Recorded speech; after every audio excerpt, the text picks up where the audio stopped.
Howdy, folks. How you all doing? It is Friday night, and we got a bit of a different show tonight. We got a bunch of guests behind the scenes. We've got a topic that has changed a little bit. Originally, we were planning to do an action hero 80s kind of a retrospective tonight, but circumstances on the ground changed a little bit. One of our guests actually got called out on an emergency, so we've had to do some restructuring here. We're going to do things a little bit different. We're going to bring people in and introduce everybody. We're going to touch on a couple of topics really quick without a lot of commentary to get into our main topic, and then we'll cover our news stories just like we normally would. So without further ado, Kevin, you're here. Before we start bringing in other guests, you got anything that you want to talk about real quick? We're going to have a fun night. The world gets to be introduced to Eric. He's a stand-up comedian that I've known since, since high school. He's a cinephile. He goes deep, he goes hard. So he's got a quick wit. So we're gonna have a lot of fun introducing him to the Proverse, and we're gonna have a lot of fun tonight. We have some interesting topics to cover. So it's everybody strap in. It's gonna be a fun Friday. All right, you've already done the pre-intro, so let's bring him in. Eric, welcome to the show. How you doing? What's happening, guys? How we doing? Good. Glad to have you here, Kevin. Glad to be here. Talk a little bit about how you guys met, and then we'll bring in some of our other guests. Oh my goodness! It was math class, and I think we were somehow wound up talking about Thundercats, and you were wearing an X-Men hat. Oh, I was wearing an X-Men hat. So we started talking about the X-Men, and we started talking about Thundercats, and it's pretty much all she wrote. Yeah. Then Star Fox 64 came out, and that summer was a blur. Oh yeah, and then we got him to bring his 64 to school and watched him rack up 200 GoldenEye kills in less than 5 minutes. Yeah, very cool. That was a little scary. That's very cool. I'm glad to have you here on the panel, Eric. I hope we're going to have a good time tonight. I'm going to bring in two people this time, folks that you know very well. We've got Marvin Montanaro and Martin Stone. Howdy. How's it going, gentlemen? I usually try to avoid being places where Eric is because it usually gets me in trouble. But but I'm good. I'm glad to see you, my friend. It has been entirely too long. Fantastic. Way too long. Yeah. Oh no, this is exciting. This is an exciting night. Man. Yeah, this is the first time I think that we've had a full panel that's going to completely obscure the screen, but should be fun. And speaking of that, Big Boss Man himself, Mr. Pro, how you doing? Happy to be here, guys, and it's a joy to always be on Lorn and Apollo. It's your show, of course, but on rare occasion, it's time to hop in and cover the news, and that's what we're going to do tonight. It's going to be exciting, it's going to be fun, and it's going to be that special kind of late night that everybody out there loves. All right, so I think we're just going to hop first right into the main topic.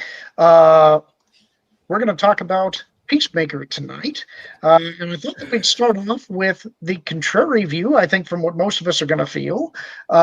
This is TV Guide's take, and they have a much different take on this than you do, Marvin, as you might imagine. So I'll go through this really quick. Yeah. Peacemaker Season 2 review. James Gunn's colorful superhero, boy, is that an understatement, series is reborn in a new DC universe. In a more grown-up second season, John Cena's Peacemaker contemplates a fresh start of his own. At this stage of global superhero supremacy and pop culture, everyone should know where they stand on James Gunn. To call the writer-director divisive might be something of an understatement. Whether you take umbrage with his history of deeply weird and sometimes offensive tweets, which famously cost him his gig at Marvel, helming the Guardians of the Galaxy saga, or his juvenile, irreverent pen, he's definitely an acquired taste. But he's also now the steward of his own cinematic universe, a privilege bestowed after his ousting from Marvel Studios and a subsequent jump to its competitors at DC. Anyone with a passing interest in comic book movies knows that Gunn basically saved the dying DCEU with the Suicide Squad, then Peacemaker, which spun out John Cena's alt-right coded man-child into his own corner of the universe. The first season of Peacemaker brought us even deeper into the recesses of Gunn's depraved, wildly empathetic mind, boasting colorful comic book visuals and jokes that ran the gamut between blindsiding comedy and the lowest hanging fruit imaginable. It was, in other words, the filmmaker unleashed. With the family-friendly shackles of the Disney brand and the righteously indignant Guardians of the Galaxy Volume 3 in the rear view, Gunn was free to take his vision in new directions. We got the taste. Go ahead. He puts the pathetic in empathetic. Well, I'll tell you this, guys, as we read this, James Gunn has a job to do. Mhm. And that job is to sell DC to boys.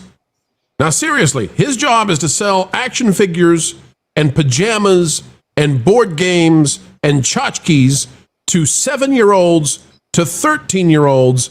And then if you get a win with the other groups, that's great too. Superman was pushing the edge already.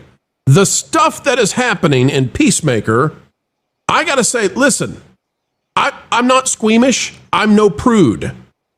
But I've read these articles before. I know what these people like. It's the same stuff that drove Marvel almost to the very end, and it may have crossed over into that territory completely. These are the same people who praised how brave and stunning Captain Marvel was and is. These are the same people who want you to believe that we need a female Indiana Jones, or we gotta get somebody out of Russia to play James Bond. Are there any brown-skinned lesbians in Russia that we can get to play James Bond? Find the two and cast them as fast as we can. These are the same people who do this. It's nonsense every single time. James Gunn should be selling to boys, not doing whatever it is that these folks want. That it doesn't make money. This is a more grown up second season. This show reads like a 13-year-old writing fan fiction of the boys. Oh my! I think you're being kind. I think you're being kind with that assessment. I'm sorry. We need to take this dude out and put him to task. James Gunn is not a good writer. He is not. He is an infantile. He's infantile. He's petulant, and frankly, he's lazy. This is not the James Gunn who wrote what was it called? Slither. This is an entirely different animal. And I'm so tired of hearing about his wonderful taste of music. James Gunn uses music for mental manipulation. He can't earn the actual emotional outcome he wants the scene to deliver, so he uses the music to mask his pitiful dialogue so that he can use a cheat sheet to get to the end result. If you don't get caught up in the music and actually listen to what's going on, you're going to be baffled. You're really going to think that a 13-year-old wrote this conversation. I don't know what's going on with Peacemaker, but I have no idea how this movie is supposed to be a direct follow-up to Superman. If I wanted to sit down and watch this show with my kids. Now, granted, season one, you can't do it, Kevin. But you can't put your kids in front of this show. There's a whole 7 minutes that can't be watched. And then, frankly, we got to be honest, too. This is superhero red meat content. So, yes, the target audience, unfortunately, for these people is straight males. Straight males do not want to have to watch another man's stuff flapping in the breeze for 7 bloody minutes. Well, let's show what this is real quick. There may be people who are wondering, what are we talking about? And I'll just say this, too. You guys are exactly right. And I enjoyed, of course, Guardians of the Galaxy 1 and 2, 3 much less, but 1 and 2 are fantastic. And I'm starting to say maybe that was what James Gunn looks like when he's under Ike Perlmutter. I think it's fair to say that now, because this James Gunn goes back to the James Gunn who was canceled for tweets that he put out that were way, way too far. And then Chris Pratt basically saved his career by saying, you know what, everybody deserves some grace. So maybe James Gunn, maybe we shouldn't send him out and banish him. Well, now, listen, Nerdrotic is not prudish either. Nerdrotic is not living down on an Amish farm somewhere, right? Nerdrotic doesn't blush when an ankle is shown. Yet even Gary says, gather the kids. James Gunn made Superman available for digital rental so you can watch it before Peacemaker. See all your favorite DC characters like Green Lantern, Hawkgirl, and Max Lord, along with Peacemaker, who participates in illicit fueled full frontal, everybody hop on in, gratuitous physical experiences. Folks, if you can read it, you can see was it. what we said, right? That's right. Jonas J. Campbell puts it this way. He says, after what I'm hearing about Peacemaker 2, this is canceled, referring to him showing Superman to his kids. I'm not going to go through the effort of getting my kids interested in a cinematic universe if a majority of the content is going to be filthy. This is why Warner Brothers should be terrified. Because, yeah, go ahead, guys.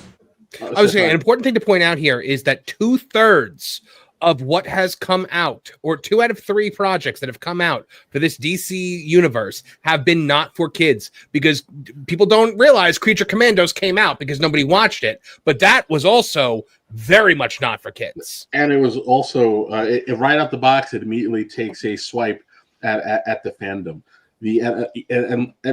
I don't understand what his obsession with this is, but even like supposed to be friends with the guy. He really seems to be taking it personally that people like the DCEU, because he attacks him right at the box with Creature Commandos.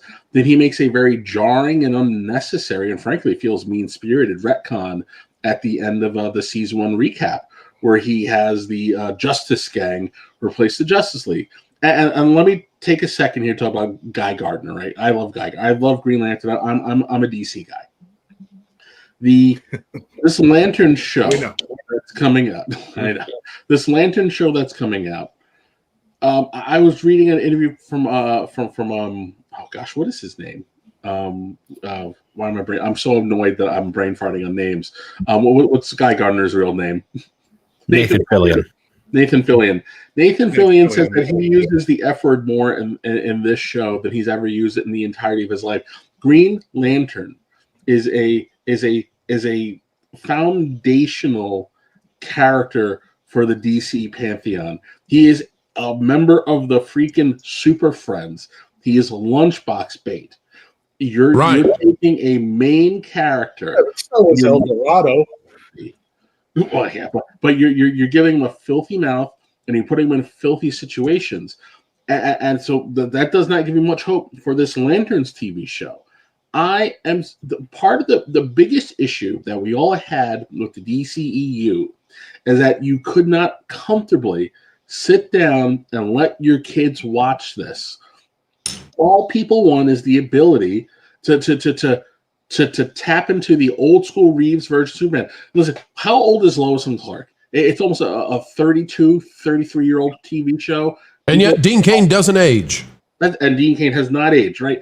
People are still talking about Lois and Clark because of the subject matter that they chose to base the show off of, and it was rooted in classic values, family, and just being a good person. So, despite its budgetary issues, it's still a standard bearer show. To me, the assignment was very simple: just give families something that they can sit down and enjoy that was free of the message. So at this point, just because Superman was not woke does not mean that it was good, nor does it mean that we should be giving this guy a pass, because he apparently is just pooping in the pool when no one's looking. Well, I'm going to tell you guys something, and I'm going to just introduce this idea, and then I'm very interested in what everybody has to say. I think that perhaps what's happening here is that they're chasing Deadpool. But that's a big mistake. And the mistake is Deadpool existed before it became folded into Disney's MCU. It existed as its own thing. And Deadpool and Wolverine still exists as its own thing. It makes gentle nods to the broader Marvel universe, but it's not interconnected in some way that you got to watch it to find out what happens with the story. It is gratuitously, offensively, raunchy comedy that you can watch or not watch, but it doesn't pertain to the rest of the story of Marvel. So you can do that, because what you've done is you've taken it and you've siloed this very hard R-rated movie. You've siloed it in such a way that it can exist, but the kids don't have to watch it. Now, they might want to watch it, but they don't have to watch it to understand what's happening in the next movie. The problem with doing Peacemaker this way, this is the big flaw. First of all, it's coming out directly after your Superman start of the DCEU, okay? And if this is now, and Gunn came out and said, we gotta get Superman out of the theaters. I don't believe it for a second, by the way. But he said we gotta get out of the theaters because we gotta make sure that it's on digital, so you can go watch it on digital, so then you can go watch Peacemaker. Okay, if the 12-year-old kid that just went to go see Superman then says, "Oh, I got to see Peacemaker," that's a problem, because families don't differentiate between this stuff. Families don't have time to dive deep into how this stuff works. How this is going to play out is Dad, who went to take the kid to go see Superman and was like a little bit iffy because they said some stuff in Superman that was just a bit over the edge and they don't want to hear it at home. Dad comes in while Peacemaker's on, and suddenly somebody's wiener is waving in the wind with a bunch of other wieners. I'm going to say that because I think YouTube won't get us on wiener, and it's a funny word to say. Haha, how about that, Butters? Yeah, I saw some wieners in it. So there's wieners flapping everywhere, and there's stuff you shouldn't be doing. And Dad looks at it and says, turn it off. And when Dad says turn it off, it doesn't. That's it. That's it for DC. Because the dad and the mom, they have a talk later and they say, you won't believe what I just saw in the DC thing.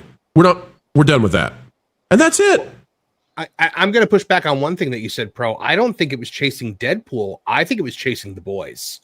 I think James Gunn is infatuated with the boys and wanted to do his own version of it because it really plays like the boys. Where it's just gore for the sake of gore, and just all the exposed people for the sake of it. There was more pipe than a plumber's convention in this episode. It was just excessive.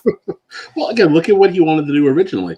He wanted to introduce the Authority, and yes, the Authority laid the foundation for the boys to exist. But in a world where the boys has been out so long, it would have played poorly. It would have looked like they were ripping them off. But his priorities are off. You wanted to bring in an obscure team that got folded in the greater universe later before you introduced the Justice League. What is going on? This is like taking a boys brand. It's for 7-year-old boys, 8-year-old boys, 12-year-old boys, and we know that, right? Because you put Superman on cereal. We know that, right? Because you buy Superman action figures in the aisle. This is taking a boy brand and saying, let's turn it into Game of Thrones. And there's nothing wrong with Game of Thrones. Game of Thrones is great. But Game of Thrones doesn't sell boy action figures for Christmas. And that's what James Gunn's job is to do, Lorn. That's true. Sorry. Go ahead, Martin. Go ahead. I don't think James Gunn is chasing anybody else. This is the same James Gunn that cut his teeth at Troma. It's the same guy that made Slither. It's the same guy that made Super as his first superhero movie. This is just who he is. I was actually going to make almost the same point. I disagree with you that he's chasing anybody. What I see of Gunn is that I actually kind of disagree on the dialogue part of him because I think that Guardians of the Galaxy is an excellent movie that has some real heartfelt moments, but it's the most sincere movie that Gunn has made, and he has a real problem with sincerity. You can see that in Superman. Every time he has a sincere emotional moment, he has to undercut it with humor. There's something about sincerity normally that makes him uncomfortable. And the one thing that I can say that I disliked quite a bit about Superman is the very end scene when he brings in Supergirl. Now, that's where I think you're seeing James Gunn bleed through, and that's where you're starting to see what he's doing in Peacemaker. Now, I think the reason he might be doing that for Supergirl is because he's got an arc planned for her. I hope that's what he's planning to do, is to show that she's a different person by the end of her movie than she is at the end of Superman. But based on what I'm hearing about Peacemaker, I just don't know if this guy can actually rein in his worst instincts. The problem is that he's a little bit like a 13-year-old boy who's been given carte blanche to do whatever he wants, and he has no ability to govern his more juvenile impulses. Well, it's juvenile, all right. Lorn, there's a review that Marvin has done. Can we get that up on the screen, and we'll go through that and see what Marvin had to say? Yeah, actually, I was going to ask whether or not you just wanted to read this, Marvin, as I scroll through it, because you wrote it. I could if you want me to. Yeah. Yeah, give me just. I'll give you the proper inflection. There we go. So, Peacemaker season 2 premiere proves DCU is a James Gunn vanity project. And then you see the opening credits sequence that is vastly inferior to the season one, which I actually liked, but I digress. So James Gunn's much-hyped Peacemaker Season 2 premiere has finally arrived, and I sincerely wish that it hadn't, and that I didn't have to review it. What unspools in the first episode is a chaotic, vulgar, self-indulgent disaster that makes even Gunn's shaky Superman reboot look like a cinematic triumph by comparison. I enjoyed much of the first season. I like John Cena, but this episode, it's amateurish, infantile dreck with almost nothing redeemable. From Snyderverse to Gunverse, but only for his friends. The first season of Peacemaker was set in the Snyderverse, the DCEU of Henry Cavill's Superman, Ben Affleck's Batman, and Gal Gadot's Wonder Woman. Then Gunn rebooted everything, casting Cavill aside and promising fans a fresh start. But here's the catch. The entire cast of Peacemaker, including Gunn's wife, Jennifer Holland, got grandfathered into the shiny new DCU.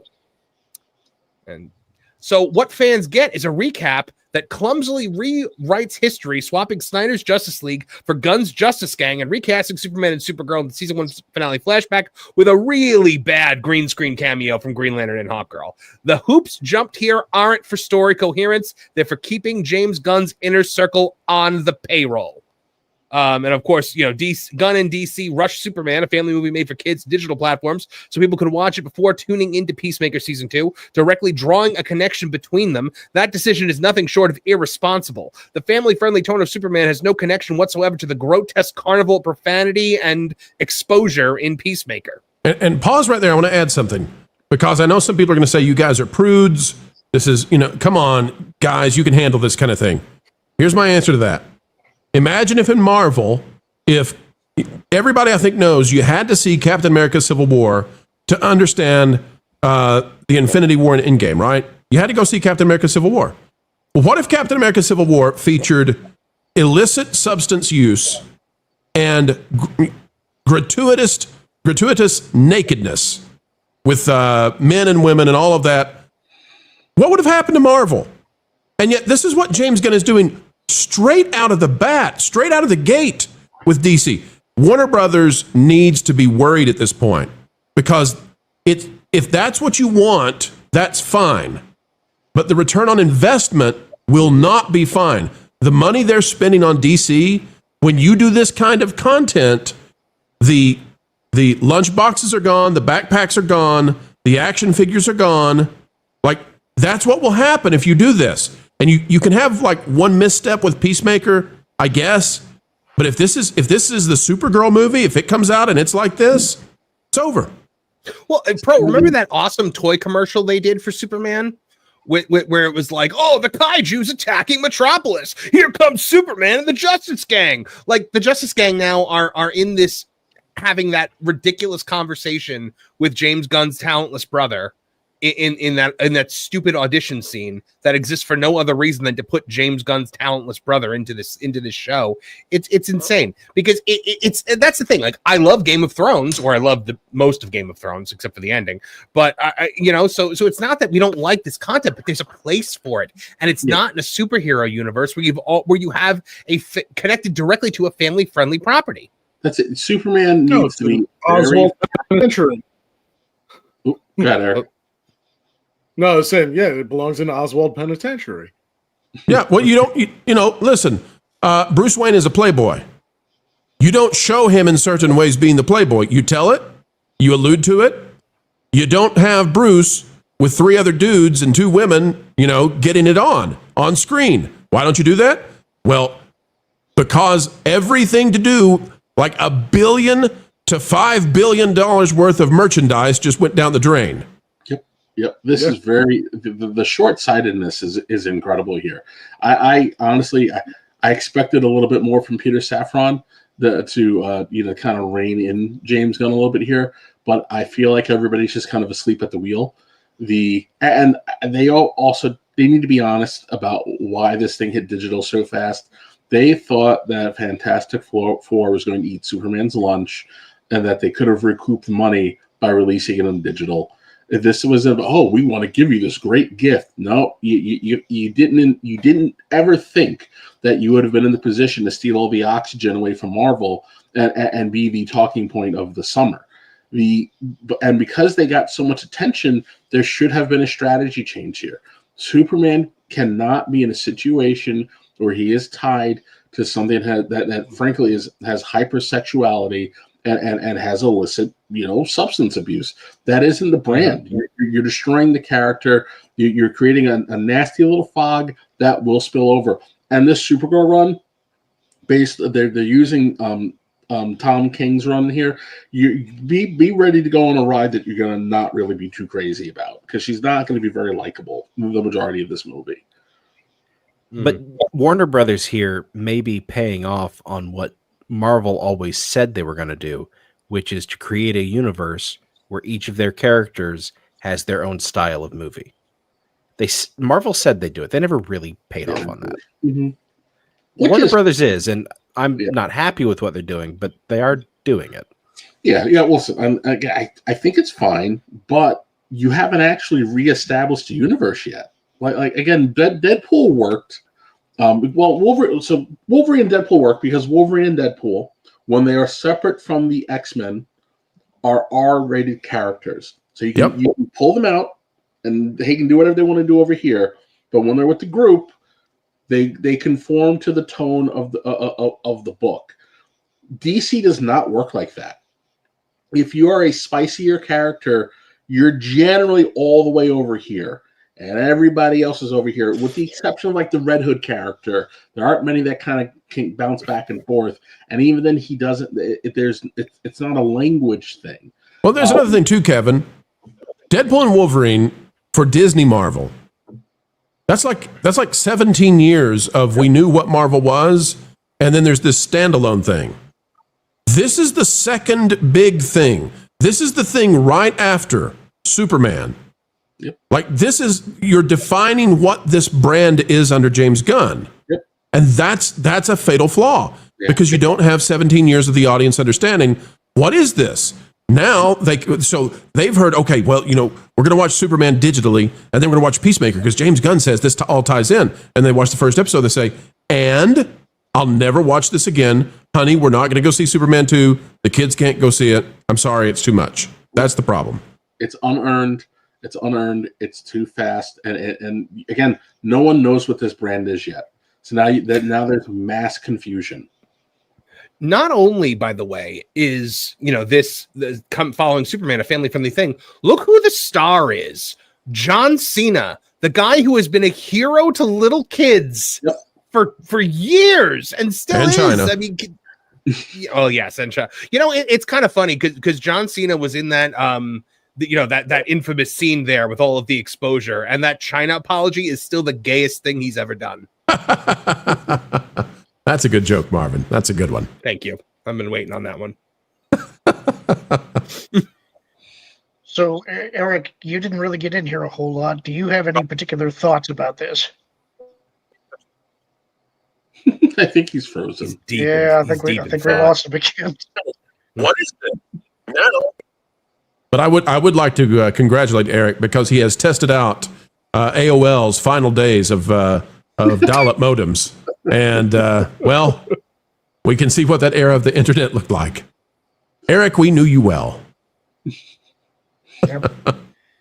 Well, guys, unless you guys had anything else you wanted to say about Peacemaker, we do have some super chats that I should probably get to. Did you have any final thoughts that you wanted to relate before we get there? I have one more. We all thought that this was going to be, we knew it was a multiverse story. And I think we all thought it was going to be a multiverse story because it was going to be Peacemaker coming from the Snyderverse into the DCU. But they put him in the DCU from Jump Street, which means that they told a multiverse story when they didn't have to.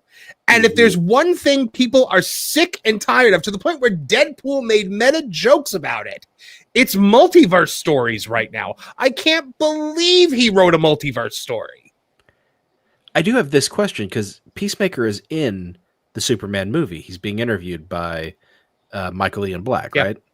Hmm? Is that the Peacemaker we see in the show? Or I Yes. won't see it, but It is. so it's So basically, everything that happened in Peacemaker season 1 in the Snyderverse happened in the DCU, except it was the Justice Gang instead of the Justice League who showed up at the end. Yes, Martin, you are correct in going, what was the point of all of this then? yeah. Yes. Because I kind of thought when I heard it was going to be a multiverse story, maybe he was going to come into the new universe and do away with his other self and take his place. Right. That would be very and he James is Gunn. doing that, but with a completely different universe. And because the problem was you couldn't bring him from the Snyderverse to the DCU and not have a valid way to bring over James Gunn's wife and all of his friends. And they all had to still be in the show. Well, let's try to get Eric in. Eric, your thoughts on what's happening with DC and James Gunn, and that he's already this quickly getting into hard R kind of stuff for what is traditionally a kids brand. Well, the thing that's really odd with it is he announced that there's going to be a Peacemaker Fortnite skin coming out, and last I checked, I play it almost daily. That's a kids game. Yeah. Are you saying that the inflatable that the Peacemaker guy is going to ride in might not be the kind kids should be seen as they float down into what was formerly Flush Factory? Well, nicely done. Good reference with the Flush Factory. But no, what I think's going to end up happening is they're going to release the stupid dance from the theme song. They're going to rake in a ton of cash from that, plus the skin. They already have a John Cena skin in the game, so it's not like his license or likeness is not licensed to the Fortnite brand. You can play around with a lot of that different stuff, but it's now in Fortnite too. So the kids that are playing the game are like, well, I can just watch that. Now, granted, yeah, Deadpool was in the game a little while back. And, it's not like it's a skin that repeats around and around because you can purchase it. It was a battle pass skin, things of that nature. But the kids jumping in because it's something readily available. And if it becomes the hot seller, and Fortnite's done this in the past couple weeks, where they list every night what the top selling things for that day are. So it'll be interesting to see what happens. And, I honestly have no access to watch Peacemaker, so I have not seen it. But Kevin told me earlier, and I was like, wait a second, which is why I made the Oz reference earlier. Can't be having stuff flopping around. The only thing that's missing, Eric? What's that? The only thing missing, I believe, is a Cracker Barrel tie-in. We need a sausage and potatoes meal for Peacemaker now at the rebranded Cracker Barrel stores all across America. Well, then you can't see the sweetest power going.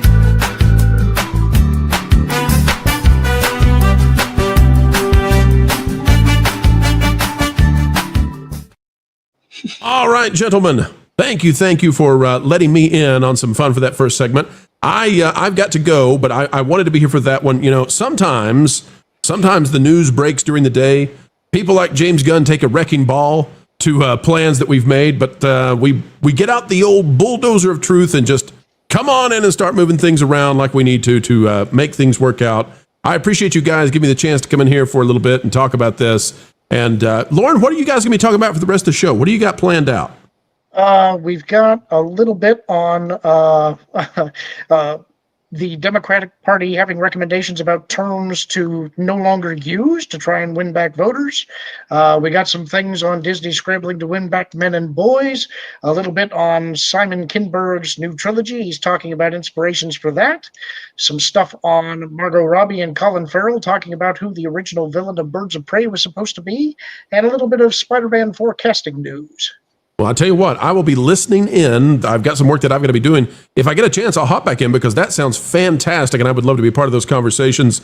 I want to thank everybody who's out there right now. We are sitting at just about 500 people across the platforms. We have Lorn and Apollo on, and every single person is seen, appreciated, and heard right here. Guys, let's get to it, and I'll be tuning in and hopefully getting back in a little bit later in the show.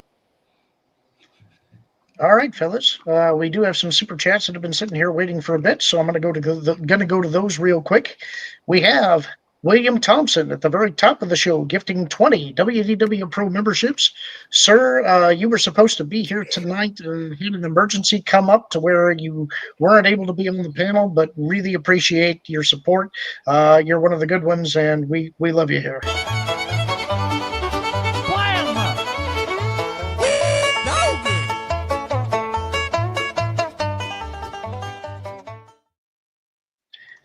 Next up, we have Ariel Fiorentino. I hope I pronounced that correctly. A new YouTube member.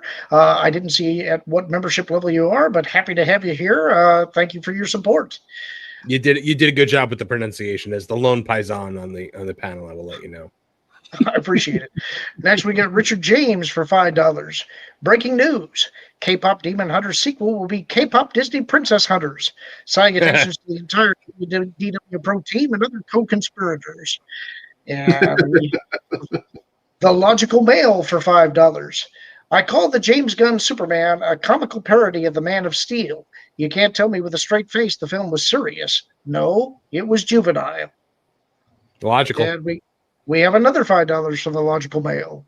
Oh, by the way, remember, Superman falling into the snow, bloodied and bruised? My first thought was Doomsday. No, it was the hammer of, he says Bavaria, but I think it was Baravia? Baravia. You know, when I watched that the other night on digital, I was like, how is the hammer of Baravia talking when Ultraman is not able to talk? And if it was somebody who is talking like from Lex's command center through it, because one of them goes like return to base, and then the hammer of Baravia goes copy, and I'm like, why would they have to say that if they were like if they were doing a loudspeaker thing? It made no sense. You're trying to insert logic into a comic book movie. These things really are not supposed to be thought about. I demand good stories and good writing, Lorn. I don't care if it's a comic book movie or if it's a Scorsese film. Plot armor, go. All right. Well, you're never going to be happy if that's the case. I promise you. I do have a question for the Logical Mail, though, with his icon there. Was the thing about Superman being juvenile a reference to Rome? Because there was an author named Juvenal in that period. So I'd love to know that, Logical Mail. Jump back in, Logical Mail. Let us know. True. So, our next story is this one. And this I think is going to be interesting. It's from birthing person to microaggression. Democratic group pushes to kill use of woke trigger words. I'm kidding. Are you gonna ring that on every single word I have to say? I'm gonna ring the demonetization bell whenever I have to. A group that represents moderate Democrats, if there is such a thing, drafted a list of woke words that party members should avoid saying if they want to win elections again. No. What's that? I said no, don't stop. The Third Way released a report that identified more than 40 words and phrases that Democrats are guilty of using and argued that no ordinary person would ever dream of saying these terms. Here we are focusing on the eggshell dance of political correctness, which leaves the people we aim to reach cold or fearful of admonishment, the report said. Among them are the transgender inclusive expressions like birthing person and chest feeding. Average Americans would simply say mothers and breastfeeding. The report pushes Democrats to avoid seminar-like language, giving examples including cultural appropriation and systems of oppression. Also, therapy speak was discouraged with terms like microaggressions, subtle racism, privilege, and holding space making the naughty list. The intent of this language is to include, broaden, empathize, accept, and embrace, the report argued. The effect of this language is to sound like the extreme, divisive, elitist, and obfuscatory enforcers of wokeness. To please the few, we have alienated the many, especially on culture issues, where our language sounds superior, haughty, and arrogant, the report said. Nothing to do with politics. I just want these words gone from daily use because they're annoying. Yes, they lower the collective intelligence as well. Yeah. While many of the terms on the list pertain to issues Democrats are generally in agreement about, pushing for racial equality and LGBTQ rights, Third Way's writers argued that terms like Latinx and cisgender alienated the broader population. My favorite quote after the 2024 election, Lorn, was it was a Hispanic guy on Twitter who just tweeted out, "Call us Latinx one more time, I dare you." Standing up to MAGA's cruel attacks on gay and transgender people requires creating empathy and building a broad coalition, not confusing or shaming people who could otherwise be allies, the report argued. That's another term they should ban. Yeah, they really need to stop saying allies. Stop it. For some of the politically correct racial terms, Third Way said they sounded like sociology buzzwords and pointed out that Democrats actually lost support among minority groups in the 2024 election. That's because you're trying to tell people how to use language. As we fight racism and discrimination, we should reflect upon whether the words we are using are part of the reason Democrats are losing support from all non-white voter groups, the report said. It also warned Democrats against explaining away crime, arguing that some terms party members use, such as incarcerated people and involuntary confinement, give the impression that the criminal is the victim. The victim is an afterthought. People deserve to feel safe where they live, work, and go to school. And we can't defend the progress we've made on criminal justice reform or hope to make more unless we acknowledge that reality in plain terms, the report argued. The authors admitted that they've used some of the buzzwords in Third Way reports, but argued that terms like patriarchy, radical transparency, the unhoused, a PC version, The unhoused. That's a thing that people say? That sounds like Well, a horror movie. It's That's not the thing people say. It's a thing people want people to say. Yes, it's a yes, thing political robots say. yes. Weird pod people What? who shouldn't be listened to. What in the California is this? That's right. Also, there's people experiencing homelessness. Well, you know, it's I'm sure the phrase "somebody scoop all the unhoused off the street because the president of China is coming to visit" was used plenty of times. It is not because they are bigots, but because they fear cancellation, doxing, or trouble with HR if they make a mistake, the report said. Oh, Or they simply don't understand what these terms mean and become distrustful of those who use them. So instead, they keep quiet. They don't join the conversation. They leave it, the authors offered, leaving out the fact that they get shamed if they try and offer a counter position. By mid-morning Friday, the report had already sparked a debate online. But Third Way's Senior Vice President for Social Policy, Education, and Politics, Linnea Erickson, told the Daily Mail that Democrats are quietly agreeing. As often happens when you say something controversial but deeply true in Democratic politics, we're already getting countless private notes about how right and important this message is, and exponentially more haters on social media, she said. But if getting trolled on Blue Sky is the cost of saving the Democratic Party brand so we can beat MAGA, it's the small price to pay, Erickson added. One hater is Melanie D'Arrigo, the executive director of the Campaign for New York Health, who slammed the Third Way as a group funded by lobbyists from Wall Street, Big Oil, and the insurance and real estate industries who Democrats shouldn't be listening to anyway. The spokesperson for the Democratic National Committee did not respond to the Daily Mail's request for comment. No, I'm in total agreement. Don't go with the people that are telling you to change things. Just keep doing the exact same thing that worked so well for you last time. it's working great, guys. You stay on Blue Sky, and we can all just be here in the real world happy. Yeah, I can't agree. Because as a person of dyslexia, a person experiencing dyslexia. there we go. Thank you. I'm dyslexic, and so I have trouble with word orders and things like that. So the study of grammar has actually been really important to me. English is in its own way remarkably efficient. The proper English form is adjective, noun. And for some reason, an entire political establishment has decided we're going to go noun of descriptor, which is the Latin way of doing things. It's remarkably inefficient as far as conveying languages goes. And it's from the top down, where language is supposed to be the ultimate grassroots movement. Language comes from the bottom up, and it cannot be imposed top down. It doesn't work that way. Even though nothing would please me more than for these people to never have power ever again. And by that, I mean the people who want to control language. We can't abide by allowing them to control language just to get them out of the way, because language is that important. It's the way we turn thought into agreement. Oh. So, do you find an irony in the fact that they're trying to go to a Latin way of sentence structure while also trying to impose Latinx on that community? It's hilarious. I mean, come on. In the Romance languages, there's a male and female version of like every word. You Yes. check your misogyny at the door, Marv.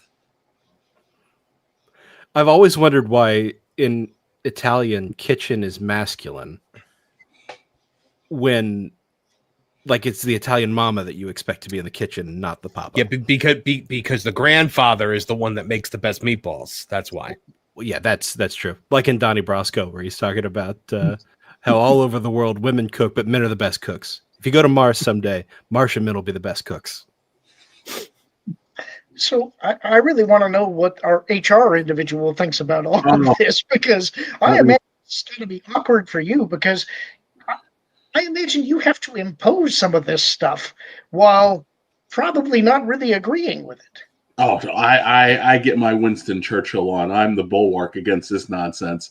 Every time I have to sit in one of these training calls or something, I listen, and I'll be very honest. Unfortunately, I was warning everyone for a very long time. The next great big battle is going to be, in the workplace, because HR has been infiltrated with these psychopaths for the better part of the last 15 years. It's every flag waving, nose piercing person. The standards are all gone, and they live and die by this nonsense. Live and die by this nonsense. And whenever you happen to come across someone who's like, well, dude, that's just a bunch of gobbledygook, you can actually hear the sphincters tighten when someone offers some pushback against this stuff. They're melting down daily over over things like affirmative action and stuff like this. So the language part of it, it's a bunch of shrieking harpies of acting like the world is actually on fire, while all the normal people are like, no, this is how people talk, and we're not going to hold them. We're not going to hold them some creepy neo-Marxist authoritarian power grab. The language matters. Language is a living, breathing thing. It changes all the time. And if you're fluent in other languages, or at least like cognizant of how they work, you sit there and you think to yourself, well, why is the couch a boy? It's la sofa, or is it el sofa, right? And then most of the time you're going back and forth and you're thinking about it, and it's, the pull-out couch is the one that's trans. Because it transitions from a sofa to a bed. C.S. Lewis has an interesting take on masculine, feminine, gender in language, that the gender of the thing exists. Our description of it is simply describing its masculine or feminine qualities. So C.S. Lewis, as a function of language, says gender and sex are different things. Well, he should be a darling of the left then, shouldn't he? You would think so, and yet. But again, it's all about, it's a power thing. It's just a power thing. These people don't really believe what they're saying, but if they can get you to, and when did the political correctness decided to be a pox upon us? That started in the very late 70s. And then got its momentum mid 80s until it was firmly rooted in the 90s. This is about policing thought, or I should at least say narrowing thought, and about removing critical thinking. So the second you start making certain words taboo, you strip away a person's ability to be forthright about what they're talking about. And if I can't be clear, and if I can't be honest, that means that it's much easier to obfuscate. It means it's much easier to manipulate. It's easier to change and remove the context of what we're actually discussing. This is just a perverse power grab.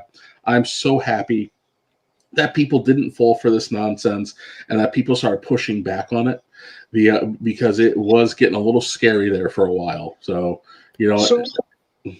my question is, do you think at the corporate level that they're going to start actually containing HR departments then, so that they get back to the role that they're supposed to be doing? I don't think HR departments are containable anymore. Yeah. Well, yeah, I say that's the problem. It's going to be a good chunk of years, and it depends too, right? It depends. If your HR person is smart enough, they should at least see the writing on the wall and understand it's time to zip it. Or if your corporate team is strong enough, they're going to realize that they got to purge and rebuild HR. HR is supposed to be a business and strategy partner. They're supposed to sit down and advocate, advocate for the worker while also keeping the company focused on its goals. And what we started to see was that these folks with no actual viable business experience happened to sneak into these jobs, and they became bullies. And then once they got a chance to bully and open up the door, they started bringing in people who were just like them, mostly their friends. And a lot of times you see your HR departments be the source of the gossiping. And no one wants to go up against the HR person because they're afraid they're going to lose their job. And that's not what HR is at its core. So hopefully, again, and I know a big part of when I go to these conferences and things and watch these folks respond is they're nervous because the jig is kind of up and they know it and they don't want to have to admit it. So it's gonna take some time. It's gonna take a lot of. We talked about it the other day. I don't remember how we were talking about it, but a big chunk of what we saw, during during 2019 to 2022 was we created a lot of fake controversies to remove a lot of people from positions that they were in so that we could slide in people who didn't deserve to be there. And much like Cracker Barrel, you're seeing the fruits of that labor come to bear. And it's going to collapse in on itself. It's not sustainable. It's not sustainable. And HR does not drive profit. Kevin's right. That CEO of Astronomer, he was up against that HR lady and he got fired. I get it now. Thank you. I had to think for a second, but that was a good one, Martin. Sorry, guys. I had to respond to somebody in the chat real quick. Sorry about that. It was that joke was like the 5-point palm exploding heart technique from Kill Bill. It's like it hit, and then you take 5 steps, and then it explodes. It was a thinker, that's for sure. I do have some super chats that I want to get on there because they've been waiting for a bit. Let me cover those real quick. We got Snarky gifting another 10 WDW Pro memberships. Snarky, as always, you're always sitting back here supporting us. We really appreciate you being here, as we do all the rest of you who are joining us tonight. We have about 563 people on stream right now. That's our largest audience ever so far. Really happy that you're joining us on a Friday night. Snarky, thanks again.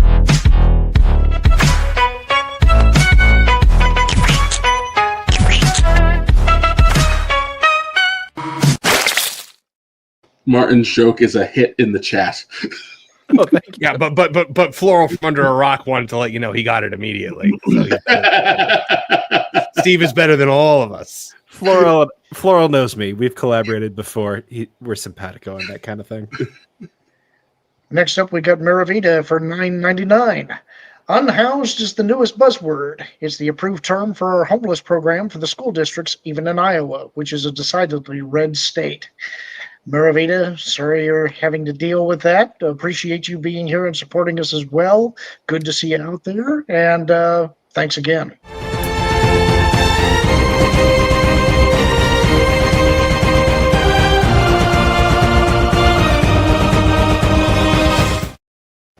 I feel like unhoused is such a more ominous term, though. Like way more ominous than homeless. Like homeless, you hear homeless and you're like, oh, those poor people, they're homeless. Then you hear we have a problem. The unhoused taking over the area. I swear that I will unhouse you. You don't stop this right now. I think it sounds like it requires the word filthy beforehand. My mind automatically goes to, how do these people talk about the disabled? It's like, do you call them the unlimbed? It's like this is people experiencing disabilities. Yes. I think Martin probably got it. That's probably right. It goes back to sports. had the disabled list, and then they were like, no, we can't have the disabled list. No more DL. They're on the IL. It's the injured list now, and that's been going on for a couple of years. Is it because too many of the players are on the DL anyways? Next up, we got Snarky Depends with on what another sport. $5. LeBron equals train wreck. Ricky Bobby trash, baby. Apollo, bring it, bruh.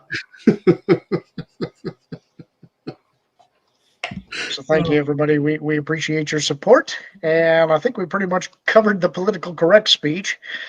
Next up, we have another Park Place article. This one was also from Marvin. I don't know if you want to read it or if you want me to hit it, or how do you want to do this? I can read it for you if you want. All right, go for it. Disney scrambles to win back men and boys after driving them away from Marvel and Star Wars. It's just one of the best things ever.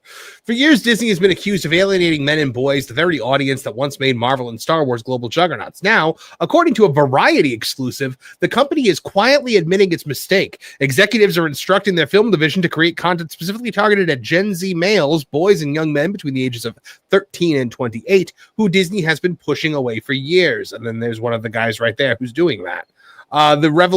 The revelation is stunning, not only for what it says about Disney's current crisis, but for the fact that it comes straight from one of the most establishment-friendly Hollywood trade outlets.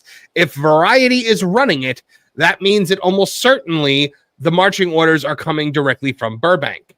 Of course, it wasn't that long ago that Marvel and Lucasfilm were cultural staples for men and boys. Fathers brought their sons to Iron Man and The Force Awakens with the same sense of excitement that earlier generations had for Indiana Jones or The Empire Strikes Back. But in the Bob Iger, Kevin Feige, and Kathleen Kennedy era, Disney's approach shifted dramatically. There she is. Superheroes and Jedi were reimagined, reshaped, and in many cases sidelined as the studio rebranded its most valuable franchises to appeal to female audiences instead. That wasn't a small adjustment, it was a company-wide strategy. Captain Marvel was positioned as the face of Marvel, Luke Skywalker was dismantled to make way for Rey, and longtime male fan favorites were often written off as outdated or worse, problematic. Disney leadership may have thought this was expanding the tent. Instead, it narrowed it. Boys who grew up idolizing Iron Man and Han Solo increasingly felt like guests at their own party. So then enter Variety, which this week reported that Disney has charged David Greenbaum, the studio executive who took over live-action films in 2024, with developing original IP aimed at Gen Z men and boys. The age bracket given, 13 to 28, isn't an accident. This is exactly the audience that Marvel and Star Wars once dominated, and it's exactly the one that Disney has struggled to keep. There is Pedro. The report pointed to Marvel's The Fantastic Four First Steps, a movie that had strong reviews, but couldn't sustain box office momentum, as well as the fact that Star Wars has not released a theatrical film in 7 years. The article even included a telling quote from a rival studio executive: "I never thought I'd say it, but it looks like Disney is going to have to start trying." That comment, tucked inside a Hollywood trade piece, speaks volumes. So the problem for Disney is not the girls and women watch Star Wars, Marvel or Star Wars. They always have. The problem is that Disney chose to chase one audience that was already watching by neglecting another. Instead of expanding the reach of its stories, Disney repeatedly lectured, retooled, and sidelined the very characters that made their brands appealing to men and boys in the first place. The result: fractured fandoms, declining box office legs, and a sense of fatigue that no amount of glossy marketing can fix. By the time Variety is reporting that Disney must create new stories for boys, the truth is already undeniable that the studio abandoned them.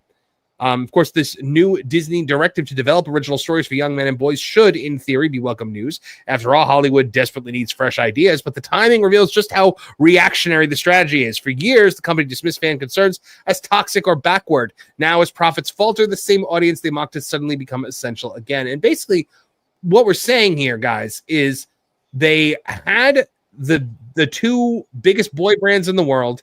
They tried to remake them for girls, and they fell apart. Because I don't remember if I said this last night on Toonie Talk or if I said it in my video this morning on Toonitown TV, but it's basically like if a boy is playing with a Luke Skywalker action figure and then the parent comes over and takes it away from him and puts a dress on it and then hands it to his sister, the boy is angry because his toy got taken away.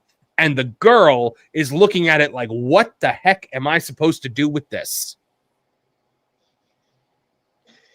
Yes, no. I think your point yesterday was more that the girl might actually take Luke Skywalker in a dress to a tea party. You know, Yes. they will adapt it to be the type of play that they want to have. That they want. Yeah. Whereas boys are more structured in their way of playing. I remember when I was a kid, I had a bunch of He-Man action figures, and I always wanted to play with my dad. You know, I wanted him to play the villain characters, so I would have somebody to play against. But Dad didn't pay any attention to the cartoon. He didn't know who these characters were, and he tried to play, but I was always telling him he wasn't playing the right way, which frustrated him because he wanted to play with me, but he didn't know who the characters were. And Right. to a boy, you've got to embody that role because that's how these toys are supposed to be played with.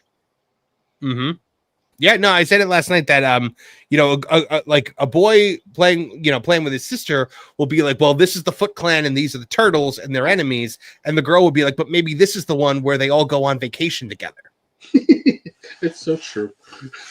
Listen, isn't it amazing that we're all men of a certain age? You're probably a little outside of the block, Marv, but we all watched this happen before. What was the most popular, highest selling boy brand before Kenner dropped the Star Wars figures? It was Masters of the Universe. He-Man outsold everything for a really long time, and then someone had the bright idea to take this unabashed boy brand and turn it into a girl's brand, and then watch it Thanos snap itself almost out of existence to the point that He-Man has never really truly recovered. This was actually the subject of an article that I wrote for that Park Place years ago now that was talking about that very phenomenon, and also Transformers when the executives of the toy line decided that, well, we've got a gold mine here, and obviously what we want to do is keep selling toys. So the logical thing to do is to kill off all of the characters that they love so we can replace them with new toys. Not understanding they were going to traumatize an entire generation. Oh, I still, I saw that in the movie theater. I actually was that kid who had nightmares about the gray Optimus Prime haunting me in my dreams. And then when he came back as a zombie, I was not happy about that either. But then they eventually got it right. But, I can hear Kramer as an executive there going, think of the pathos, Jerry. The pathos. Pathos.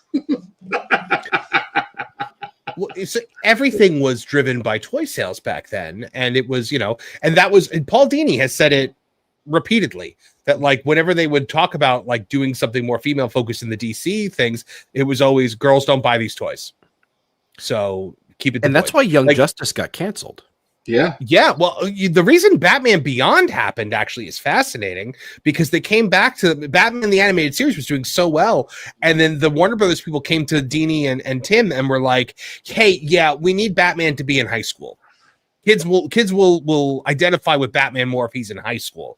And they were like, "Well, Batman wasn't Batman in high school." They're like, "No, but he has to be in high school." So they were like, okay, well, it's a new Batman then, and it's the future, and Bruce Wayne is an old man. And they made Batman Beyond, which is just a fantastic and mostly untapped story. Yeah. Yeah, and something that I actually would like to see them return to, because it was this weird continuation of the story that was a totally different thing, and yet did work. Old Bruce Wayne was a heck of a lot of fun to watch. Mm-hmm. And Terry McGinnis actually stepped into the shoes really well. And New Gotham, this cyberpunk kind of a city, that was an amazing stylistic choice to go from old school Art Deco to Japanese inspired electronica. That was kind of inspired. And honestly, if they ever do another Arkham game, that's kind of what that's what I want. That's what I want too. But what I saw from that too is also I loved the villains they made for him. Mm-hmm. From Blight to Ink to the new version of the Royal Flush Gang. The only classic Batman villains that he actually fought were Freeze, because of course he's still alive, and then when they did Return of the Joker, which I maintain is the greatest Batman movie ever made. I agree with that. Yeah. That showdown between McGinnis and the Joker is Such a great portrayal of the Joker psychology. When he's just like, "Come on, you miserable little punk, laugh!" Like it's. I watch that all the time. God bless YouTube. Oh, the best moment though, the entire thing is he goes, "I thought the Joker always wanted to make Batman laugh," and he goes, "You're not Batman." Oh, just brilliant. Any excuse to get the Joker voice out there. I know Lorn likes it. I guess I should ask you this because I know how frustrated you are with Mark Hamill, but you maintain that that is the best Batman story ever told. Obviously, he killed it as the Joker. I know he's not doing the voice anymore since Kevin Conroy passed away. But do you think anybody will ever rival him in that performance for the Joker? Is it the guy who possible did Arkham Origins, the Joker in Arkham Origins was great. Troy Baker. Yeah. Yes. He is fantastic. He is the spiritual successor. I wish that he would become the animated Joker going forward because he was so good. Arkham Origins, I mean, I've said it before to you guys. I'll say it again. I think not the best game. Arkham Origins is the best story. I agree. And I think a lot of it has to do, besides just the story part of it, I love Gotham in wintertime. I love that it's Christmas and you've got the snow coming down on the bridges. It's a gorgeous game, and I'll fight anybody who disagrees with that. Also, going to throw out there that Troy Baker also did a voice of Indiana Jones and Indiana Jones and the Great Circle. Did a fantastic job. Troy Baker voices everything in every video game. One of my very favorite performances was the character that he played in Tales of the Borderlands too. So if you guys are looking for other good Troy Baker performances, those are the two that I would recommend. I also, by the way, the guy that played Batman in Arkham Origins was also fantastic, and he would be a great replacement for Kevin Conroy, I think. He has done some additional Batman stuff since then, I think, for another game, and I actually prefer his performance to Conroy. I know I'm going to get crucified for that. No, it's okay. Because here's the thing: they were trying to basically emulate them, and I think that's what led to it being such a good performance because they almost kind of plussed it a little bit. I think I might prefer Troy Baker. That ending speech in the church where he's pointing the gun at him and he's like, "If you just let me finish a sentence, you might learn something." Like, it's a really, really good performance. Yep, don't disagree a bit. And I love Arkham Origins Batman is angry year 2 Batman. He's still a little rough. He doesn't quite fully understand what kind of power he has, and he is just straight up angry. And this is the Arkham game that it's like it's the one that cements the relationship between Bruce and Alfred. And I was going to make that point. I feel about Arkham Origins the same way that I feel about the relationship between Christian Bale and Michael Caine in the Nolan pictures. That's such a beautiful, beautiful game for that. When it's because it's a great Joker Batman story, and it's a great Joker meets Batman for the first time story, but it is also just a phenomenal Bruce and Alfred story. And when he almost loses him, and when Alfred is dying, and he's like, "Don't add me to your burden." Like, that's such an Alfred line. Like, whoever wrote that, I mean, please just let them write every Batman thing because they understood it so well. And it wasn't Dini, because that was the first one Dini didn't do. And I don't think Paul Dini wrote Arkham Knight either, which it is self-explanatory. That's why. It shows. I think Dini had done a treatment on Arkham Knight, and they ignored that, or at least cherry-picked from it. If the Arkham Knight shows up and everyone went, "Oh, okay, I see what we're doing here." I would also point out that I think it was the DLC for that. I think it was did they call it Cold Heart? I think it was called. Yes. Where they adapted the Mr. Freeze introduction. It's also a great story and very well done. That was I think the most fun expansion for one of the Arkham games ever. Origin totally undersold. At the first Mr. Freeze fight that you do in the entire series is one of the best boss fights in a video game of all time. Yes. Yep. Completely agree. Yep. Absolutely. Heart of Ice. I thought that was the name of the episode. I get them all mixed up. But Yeah, Heart of Ice was the name of the episode. It's probably the greatest episode of Batman the Animated Series. Yep. Also, Mark Hamill's in that one. He is. He plays the evil Ferris. Ferris tech Boyle. guy. Yeah, Ferris. Yeah. Yeah. Yep. And I think it was Michael Ansara that was doing the voice of Mr. Freeze. And he has that emotionless, cold Flat voice. And I think they did. Hand waits for mine. Fantastic. Absolutely. Yeah, amazing. Mark Hamill said that because Mark Hamill did a really great interview with Kevin Smith, and it really makes me sad that I can't stand to hear either of those two men speak anymore. But he said that during the filming of that episode, because they recorded Batman the Animated Series radio style, so like radio drama style, where they were all sitting in the room together, and he said that like they were like, look, if you can, even less. Like every time he delivered a line, they're just even less, just perfect. Yep, totally agree. Nora. We got a few more super chats. One from Maravita, $9.99.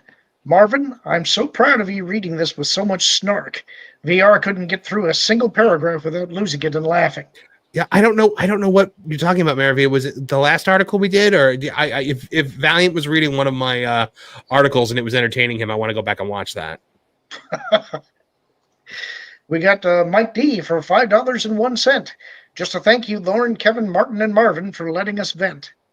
Well, that's part of what we're here for. And it's the end of the week. It's the perfect time for venting and starting off on a good weekend, hopefully. And we have Snarky for another $20. Generation 1 Transformers is the only legit Transformers in my opinion. The modern movies were good, but I'll always prefer Gen 1 design. Yes, cartoons were best when they were based on marketing toys. Let's get back to that. I would also say Fall of Cybertron and War for Cybertron. If you want some great Transformers content, those are classics. Of course, now you can't buy them, but there's continued rumors that they're going to supposedly re-release and remaster them. Hope that's true. Haven't found any evidence to completely prove it yet. But if you have not seen or played those, at least look up the YouTube videos. Those are people who knew what they were doing. Snarky for another $5. Mark Hamill evil. Joker fits. I love the 1966 TV series Joker. Cesar Romero. Yep. You gotta love a guy who won't shave his mustache. Just tells him paint over it. He's Pedro Pascal, right? I loved his laugh there. I always loved Cesar Romero as the Joker. I was like, if you ever let Cesar Romero like actually kill people, that he'd probably be the greatest Joker of all time. Instead of having surfing contests. I love that surfing. Also, he was the pitcher in the prison softball game. Yes. I always loved the assemble now and intertwine, neatly wrap these guests of mine. All right. Next up we have Star Wars new trilogy is inspired by George Lucas's best movie. Imagine that, using George Lucas as inspiration. Don't you do that, Martin. Come on. I think we should play a bunch of clips of Howard the Duck. It works great. YouTube loved it. That's exactly what we should do. 45 if you guys ever ask me to host this while you're both on vacation, that's the first thing I'm doing. 45 years after The Empire Strikes Back, George Lucas's best Star Wars movie continues to inspire the franchise's newest projects, including its new trilogy. It was revealed not too long ago that Simon Kinberg, whose work in Star Wars thus far includes the fan-favorite Star Wars Rebels animated TV show, will be helming his very own trilogy. While details about the new trilogy are, of course, quite scant, Kinberg has taken a few opportunities to speak about what Star Wars fans can expect from Kinberg's approach to his blossoming story. The biggest piece of the puzzle is, in fact, The Empire Strikes Back, as Kinberg is revealed exclusively to Screen Rant. Kinberg placed an emphasis on The Empire Strikes Back while discussing whatever he could about his top-secret Star Wars trilogy, and it makes sense given how important this sequel has always been to the franchise. Kinberg's summary of his appreciation for Empire breaks down his biggest takeaways from the beloved film. My favorite of the Star Wars movies is Empire Strikes Back, and it's because the balance between the epic and the intimate is so strong and that they're such personal stories. The stakes are really personal, and yet obviously there's all kinds of great science fiction. That is the pure essence of Empire. The narrative knew how to seamlessly blend both the overall story and plot and the personal individual stakes for each character. Han and Leia's relationship is a key factor as they flee the Empire, and Luke's care for his friends and revelation about his father are crucial to his Jedi training. It's this blend between action and the individual characters that make Empire the foundation for Star Wars' future, especially where Kinberg's trilogy is concerned. The characters won't be lost amidst the greater story. Instead, those individual stakes will play a key role in the overarching narrative.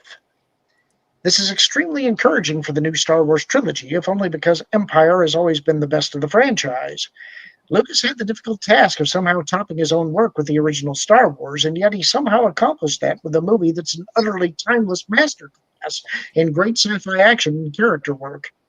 45 years later, it's clear that Empire is still the pinnacle of Star Wars, one that has nearly been achieved in various projects but never quite matched.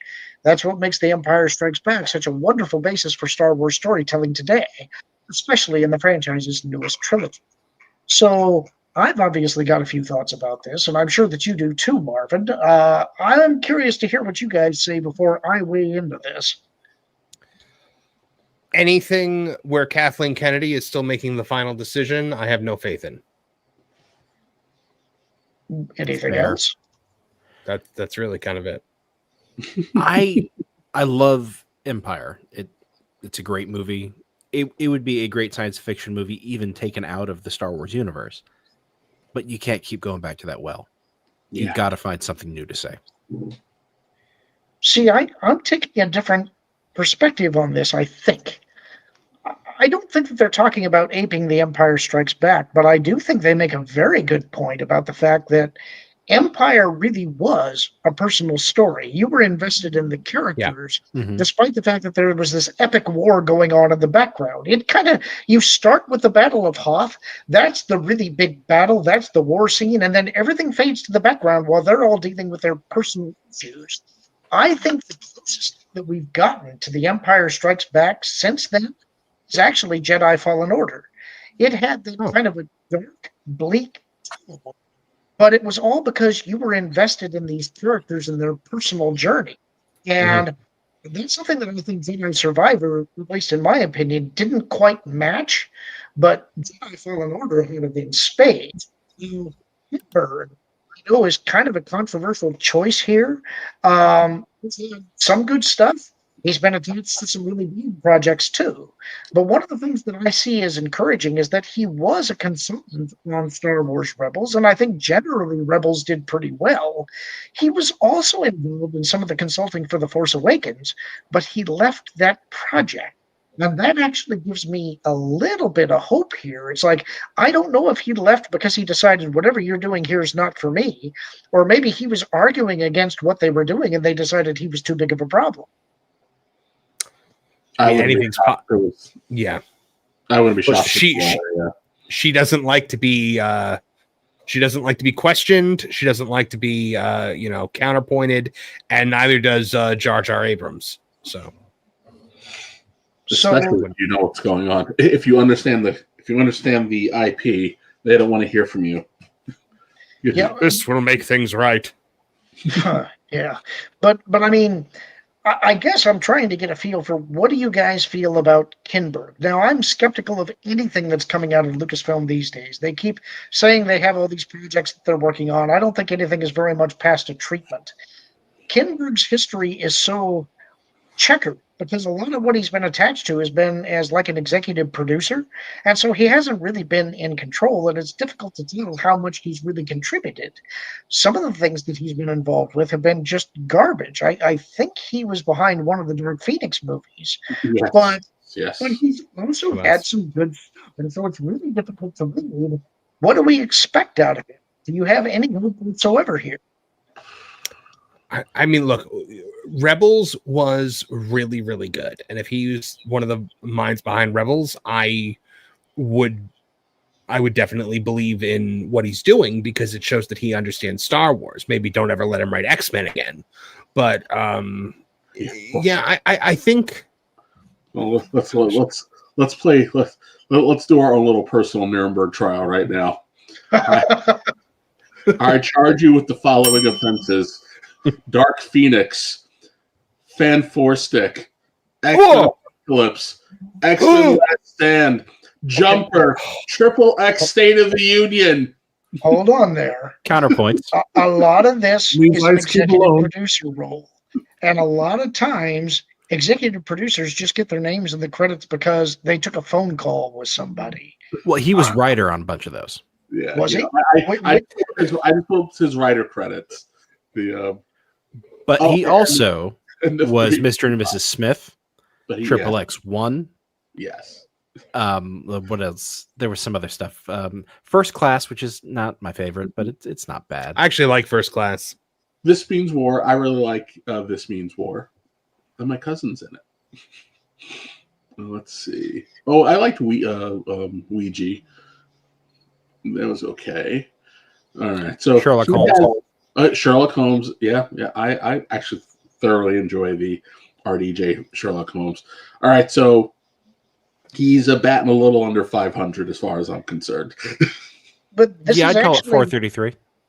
this is actually why I am somewhat intrigued by whatever he's doing, because I actually don't know what to expect. And I think there's a chance, it may be a small one, but I think there's a chance that maybe we might get something good out of this. Mhm. No guarantees, obviously, based on what he's been attached to, but I'm at least intrigued about this announcement. So I'm anxious to see what happens. I do think that if he's being, honest about what he's saying, clearly he cares about the IP. He likes the property, and I do think it's important to return to the opera portion of the, of the space opera. So maybe he gets it right. Maybe he gets it right. I'm interested to see. But again, like everybody said, as long as Madame Voorhees is still there and remains unfireable, because somehow she always returns and or never leaves, you can never be too sure about what's going to happen. Bro? Well, I just wanted to hop in here because the generosity of this community is something amazing. I'm actually, it's late, but we're still working. It's Friday late at night, and the reason that we're working is because of darn Robbie Starbuck. You guys seen this guy, this Robbie guy? He's making me work way later than I usually work on a Friday night, but he's making connections between Disney and Cracker Barrel. And, darn it, now I got to cover that tomorrow. So, darn you, Robbie! But I wanted to stop in, even though I'm working on that. I'd said I'd like to come back and get in here before you guys close out. And I just wanted to because it's amazing to me to give away 5 gifted memberships and doing it just because, I'm so thankful for everybody out there. You guys have 600 people watching at 12:30 a.m. on the East Coast. I mean, this is the late night place to be. 600 people watching across YouTube and X. I gift out 5 just out of saying, wow, you guys are amazing. And I'll be darn it if other people in the chat don't start matching me. Snarky. Listen, I can't outgive this amazing community. It's the best community online. Yep, totally agree. And based on that, I think that I'd probably have to play this again.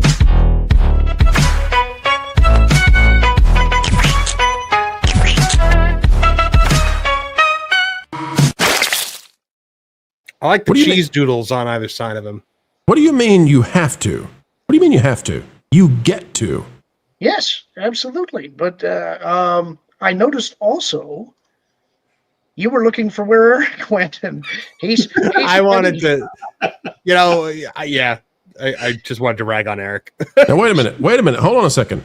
Is that Toontown thing? Is that the one that has this guy? Putin told me, listen to me, Jacobite. Is that? No, different. Oh, I'm sorry. We've trolled Toontown with the ultimate troll. No. Toontown TV and Toontown Wrestling. You've gone too far. There were jokes on Toontown TV. That's right. Listen, folks, they don't go down to the level of the tuft over on Toontown TV. Nope. I'm sure we'll come up with something objectionable, though. I saw Florod in the chat earlier, and I do think there's a war brewing between Tooneytown and Floral from Under Rock, because I've heard that Tooneytown is now saying, we don't have to go so low as to put eyeballs on a blob of hair and call that a character. Like, that's, it's lazy. I don't think we said that. But you didn't say that? I'm trying to institute something here. A battle. I get what you're trying to say, but you know what? There's too much puppet on puppet violence already. I agree with that. The statistics bear it out. I admire Steve's ability to monetize all of it, though. That's should be an inspiration to us all. 100%. Right, to take chest hair, put googly eyes on it, and call it a day. Yep. And have people put it on their toddlers. That's a level of mercenary that I aspire to. I expect Lorn in a couple of years, he'll have a sandwich bag, one of those paper bags with armpit hair, real human armpit hair on the sides, and that'll be a character. And he'll put that on a pacifier and say, "Suck on it and make money." Made in Seattle. Yep. Yeah. Snarky for $5. Who's your favorite Joker? Mine's Heath Ledger. Jack, a very close second. I don't want to tell the answer to that. I mean, look, mine is, say what you will about how he acts lately, but Mark Hamill is the best Joker. He is. It's because it's who he really is in real life. So yeah. Well, exactly. And as we just said, the close second would be Troy Baker, I think. I am the odd man out, and people yell at me for this. I actually do not. Heath Ledger's Joker is not even in my top 5. It's up there, but Mark Hamill's the best. And I don't like Mark Hamill. I don't like the dour, joyless Joker. I prefer a Joker that actually finds things funny. Why so serious? Oh, I think he found everything funny. I don't think that he didn't find things funny. I think he thought it was all hilarious. Hamill had a longer chance to develop the character, too. Yeah. Eric, what's your take? I love the Hamill Joker. As far as Heath Ledger goes, at that point in time, comedy was doing an uncomedy thing. You had to be a little irreverent, and it wasn't funny if you were funny. You had to do something that was outside of the norm. It was more of a cringe thing. That's what was getting the humor at that point in time. And I like aspects of Heath Ledger's Joker, but I'm not on board with it fully. I don't know. The funniest thing he says in the movie is when he says "Hello, beautiful" to Maggie Gyllenhaal. It's all sarcastic. That is kind of mean. I'm going to follow you guys and say Heath Ledger is the best. He's going to be my Joker till the end of time. I think he's the best Joker that ever was. So, Do you know how I got this, Lorn? Do you?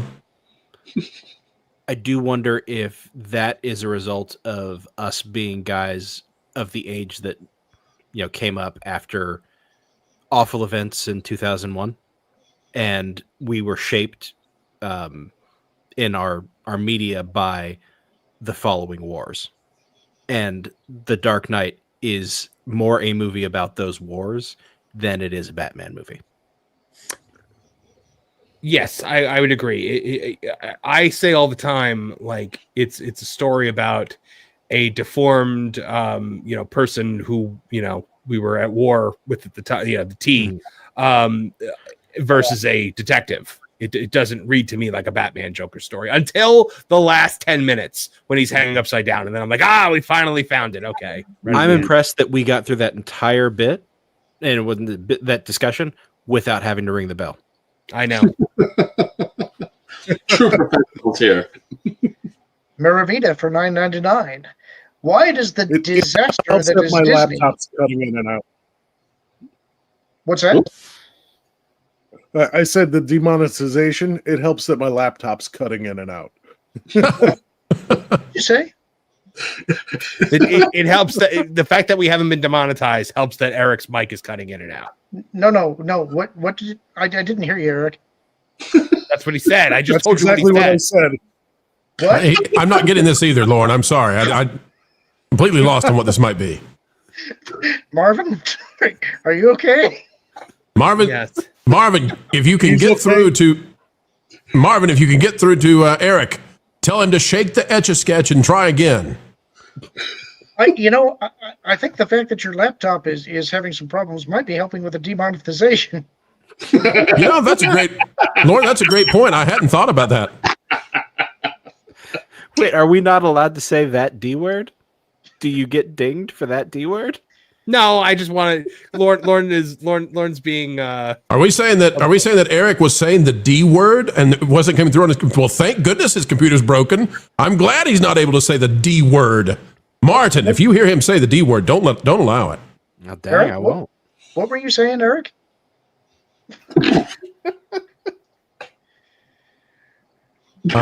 Guys, Oh my God, there's two of them. we got Oh, double no, D. that's- This is that's getting out of hand. Now We there are had two of them. We had double D's at the bottom.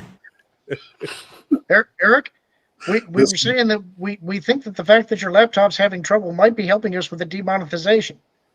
Yeah, you're skipping a lot of frequency. The fact that I was muted a couple times was great because Hey, It's the Eric, first time, folks. Eric, I'm still I not think, catching him, Lorn. Are you catching what he's saying? I think he might be muted. When we started the show, I sent Kevin a text. I said, "Countdown to Eric cursing on the Pro channel." I will not do that. I will not do that. I know. Miravita for $9.99. Why does the disaster that is Disney have to destroy everything? They need to leave IPs alone until the rot is gone. More D words. Snarky for $2. I respect all of it. Thank you. Well, thank you, Snarky. We respect you too. By the way, I'm hearing some smack talk out there from Puppet World. Hey, Floral, bring the troll on. Link is sent in the back channels. Cannon Barnes, member for 9 months. Am I the only Joaquin Phoenix fan? He did phenomenal in The Joker. His portrayal of the mental breakdown is perfect. I don't care about Joker 2. I think it's pronounced Joaquin.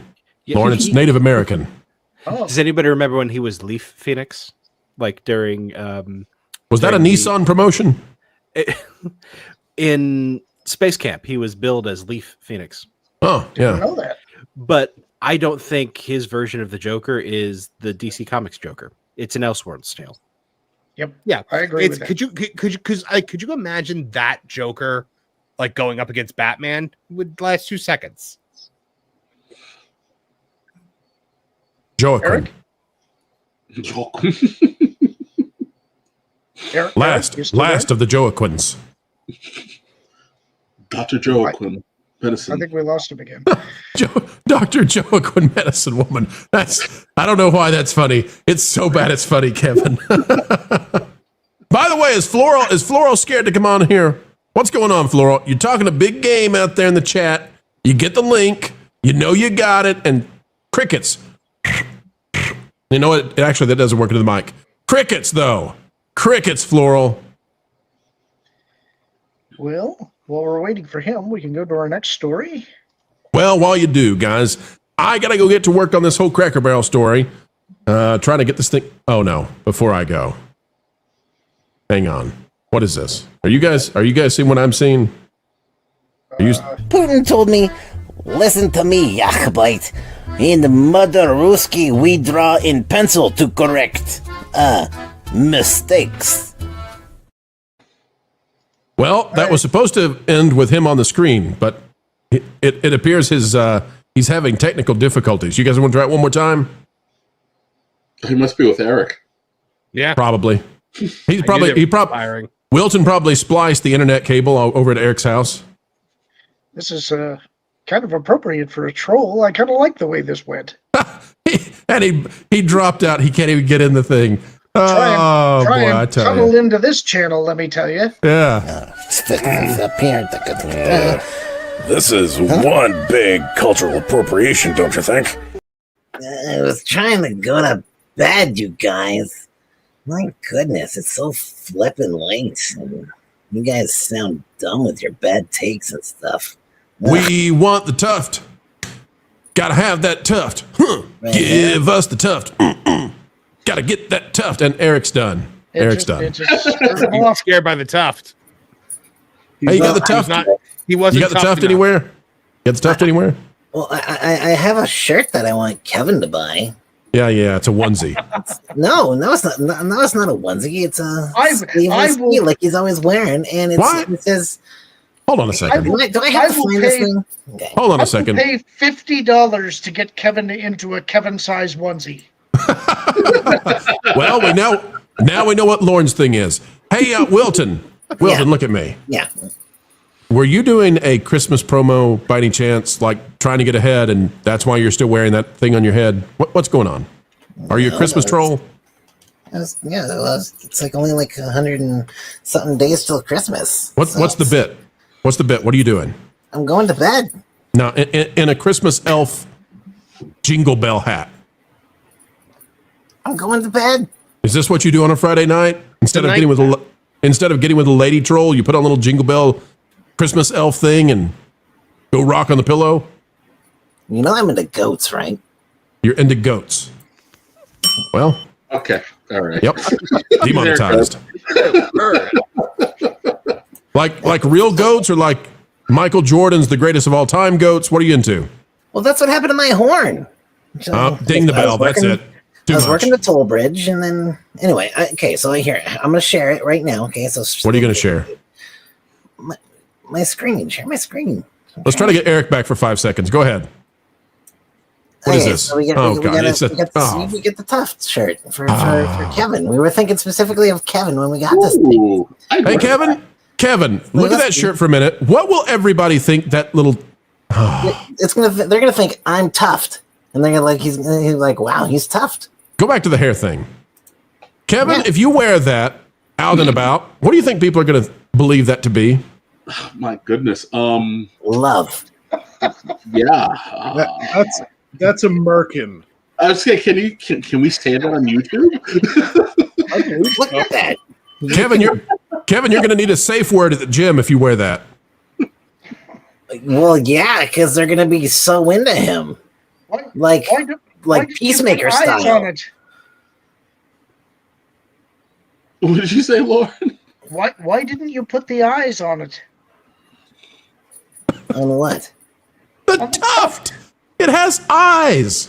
You made it into a thing. Why is it not on the clothing?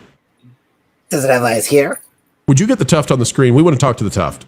I just assumed that they're closed. Bring us the tuft. Poor troll wants to go to bed. No, he's not going to bed. We want the tuft. Hey,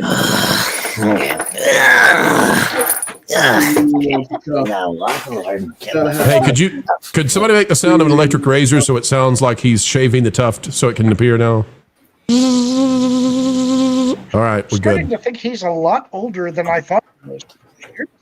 When he got out of that chair. He's like a 70-year-old troll. Yeah. I just love that the troll has better internet than I do. What is happening? No one knows. Ugh. I mean, is this like a full body puppet you're putting on, Steve? Ugh.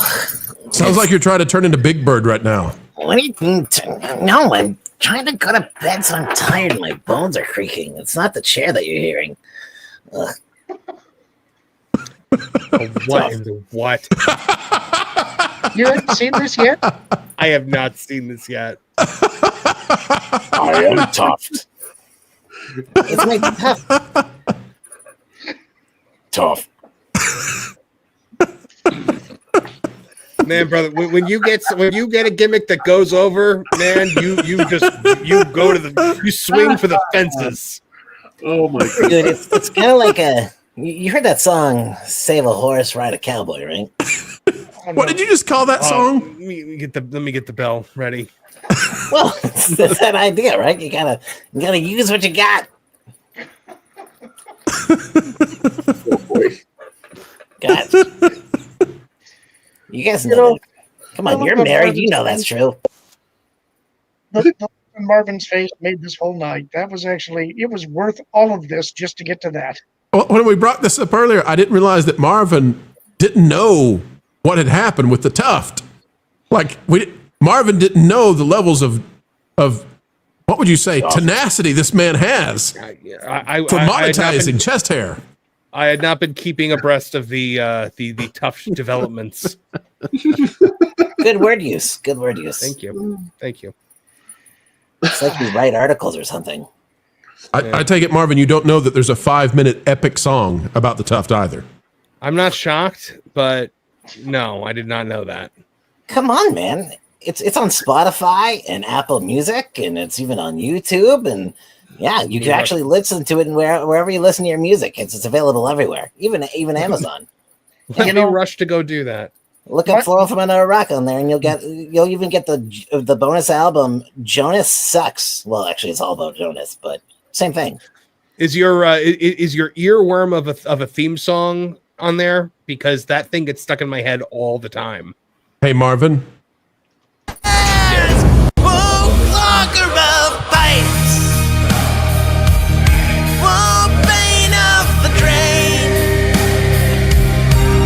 It's a chorus of them. Why not? You're my sternum stain. Now you're getting clean. Sweat sponge, we've just begun. Jaw-dropping beauty leaves all the world stunned. How are you both so awesome? None compared to you, my bosom blossom.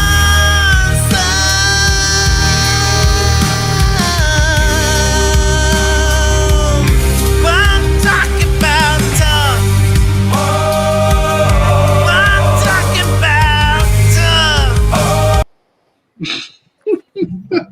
I love it. I love it. I love it. I don't care what everybody Lorn says. smokes. Marvin. And we lost Eric. Okay, I love it. It's probably overloading his May his 14K modem rest in peace. with AOL. So, Marvin, I noticed that you're gone now. I assume he's putting on some sort of giant puppet. This is all it can be. Hey, let's talk to the Tuft for a minute. Tuft, What the hell? Knew it. Good Lord. I thought my hair was good. This is Triple H. Well, he doesn't have hair. You know, he could wear the Tuft on his head. That'd be great. Ooh. Wait, are you actually a toupee? Tuft. All right, well, folks, this video's going to the dogs. This is what happens when we stay up way too late. Do we need the clip of the fawns jumping over the shark? Quick, go to the next topic. I want to hear it. Not right now. Triple H Yes, looked now, like Dusty King Bun. Beard X Wait. from TikTok. Okay. All right. We got. Do we have more topics? We have more topics? Yeah, we actually do. It's 12:44. No, it's not. It's only 9:44. You silly person. Lauren's like, I don't care about your East Coast. Margot Robbie shocks Colin Farrell by revealing the Penguin was original Birds of Prey villain. Margot Robbie and Colin Farrell spent a lot of time together making their new fantasy romance film, A Big, Bold, Beautiful Journey. Still, throughout all their conversations on set, they never discussed their shared history as Gotham City criminals. This realization dawned on them for the first time during a recent interview with Entertainment Weekly tied to their new film, in which they play strangers brought together on an incredible journey. Did we ever talk about Harley and the Penguin? Robbie asked Farrell. What I the don't heck? believe so, Farrell responded. Robbie agreed, leading them both to crack up. I don't think it came up once, Farrell added. No. We never spoke about it at all. Are you trying to do an Irish accent right now? Is that what this is that's coming out of you? I mean, of course not. We've done so much talking, and I don't think we've ever discussed that, Robbie continued before noting. Was she Queen Elizabeth? That's so weird. As Farrell began to explain that their two characters exist in so many different universes and multiverses, Robbie cut him off to reveal that they almost crossed paths in her 2020 hit film Birds of Prey. The first draft that Christina Hodson wrote of Birds of Prey, the villain was the Penguin, Robbie told Farrell. It's morphed into Julia Child. Oh, way, a visibly shocked Farrell responded. I feel like we're on David the Gnome. And then director Matt Reeves said, "Don't use the Penguin. I'm going to use him in my thing," Robbie explained. And so we swapped it to Black Mask, played by Ewan McGregor. Wow, Farrell responded before asking for more details. And I was her Penguin. As Robbie teased that it was amazing, Farrell couldn't contain his excitement. "You still have a copy of that script?" he asked Robbie. "Yeah, it's Why does that sound probably like a on my come on? computer," she told him. "You could read it." Farrell smiled as he asked You her to could send him read a it all copy, night long. and she promised she would. 10 those Good. pages. "I'd love to read it," he said. "It's so fascinating." Robbie began her tenure in the DC universe. What universe does Colin Farrell sound like that? A.k.a. Harley Quinn, the Joker's psychiatrist turned obsessive lover in 2016 Suicide Squad. She reprised the character in 2020's Birds of Prey, and again in 2021's The Suicide Squad. He returned to the role again. New co-head of DC Studios, James Gunn, recently told EW that Robbie's place in the new rebooted on-screen universe will be revealed down the line. Meanwhile, Farrell debuted as Oswald Oz Cobb, a.k.a. the Penguin, and Matt Reeves' The Batman in 2022 before headlining his own spin-off series, The Penguin, on HBO in 2024. Fantastic show. While the Penguin is uncertain, Farrell will return as the ruthless crime boss alongside Robert Pattinson's Caped Crusader for the long-delayed but much anticipated The Batman Part 2. Is that something that we knew that he was coming back in the Batman too? I think so, yeah. Or are we just all assuming? You mean Colin Farrell? I don't know. Yeah. I don't know if that was released before. I had never heard we that were he was assuming confirmed, it. Yeah. Well, I mean, even if he wasn't Mm-hmm. originally, after the Penguin was such a hit for them, Yeah. rightfully so, it was fantastic. He feels like he's going to be the through line for this Batman universe, since you can't use Batman anywhere except a movie every 6 years. So I guess, did you guys have any idea that the Penguin was originally supposed to be the villain in that movie? Had you heard that before? I heard that when it was supposed to be Gotham City Sirens, when it was a David Ayer project. Okay. I think he had made mention of it. He wanted the cast to be Harley, Poison Ivy, Catwoman, and the Penguin. So Yeah, I hadn't heard that. That same interview, she also said that she had not been contacted by James Gunn, but she also said, somebody was like, "Oh, well, are you tired of playing the character?" She goes, "No one could ever be sick of Harley." And I'm like, literally everyone is sick of Harley Quinn right now. It is the most overexposed character in all of comic books right now. They took her from being a tragic cautionary tale to being an "I am woman, hear me roar" lesbian. all right, we got a couple more super chats that I am going to enjoy. Sean, the artist formerly known as John, for $1.99.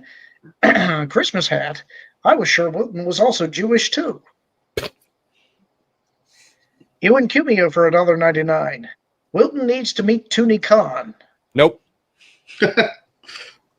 Maravita for $9.99. This is why Late Night with Lorn and Apollo is can't miss TV. And SJ Cherokee Bear for $2. This is getting weird. We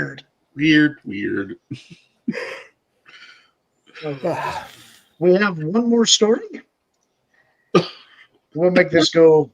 Bad. Spider-Man 4 fans are sure Travel Tillman is Marvel's new Norman Osborn. I can tell how this is going to go. Brand New Day is generating buzz after speculation linked Trammell Tillman to the role of Norman Osborn. The unconfirmed rumors sparked a wave of fan theories, with many predicting Marvel could reintroduce the iconic character in a new light. In the comics, Osborn is best known as the Green Goblin, one of Spider-Man's greatest foes. Willem Dafoe played him in Sam Raimi's trilogy and returned in No Way Home, while Coleman Domingo voiced a mentor-style version in the animated Your Friendly Neighborhood Spider-Man. Variety confirmed Trammell Tillman's casting in an undisclosed role in Spider-Man 2. Fans quickly linked him to Osborn. One user speculated whether Tillman might be Norman Osborn or Tombstone. Another predicted Trammell Tillman will be playing Norman Osborn in the MCU. So there's a pretty good side-by-side comparison there between his actual mugshot and the animated version in Your Friendly Neighborhood Spider-Man. Name also appeared on trending lists, with users grouping him alongside other possible characters and discussion threads. Some speculated that Tillman might be portraying Kang the Conqueror or the Black Man in Osborn, but Tombstone is very likely too. The reactions focused entirely on Osborn. One user commented, "If Trammell Tillman is Norman Osborn, I will never say another bad thing about MCU Spider-Man as long as I live." Another directly questioned, "Trammell Tillman's Norman Osborn?" Some discussion compared Tillman's potential portrayal to other actors. One user suggested 3 possibilities. 1, Norman Osborn, cheaper than Coleman probably. 2, Jefferson Davis. 3, Kang repeats. If Tillman plays Norman Osborn, he needs like the cleanest waves ever. Theories about Norman Osborn remain at the forefront because the character was recently reintroduced in the animated Your Friendly Neighborhood Spider-Man, where Coleman Domingo voiced him. In that series, Osborn appeared as a mentor figure to Peter Parker rather than a traditional villain. This interpretation contrasted with Willem Dafoe's Green Goblin and Spider-Man No Way Home.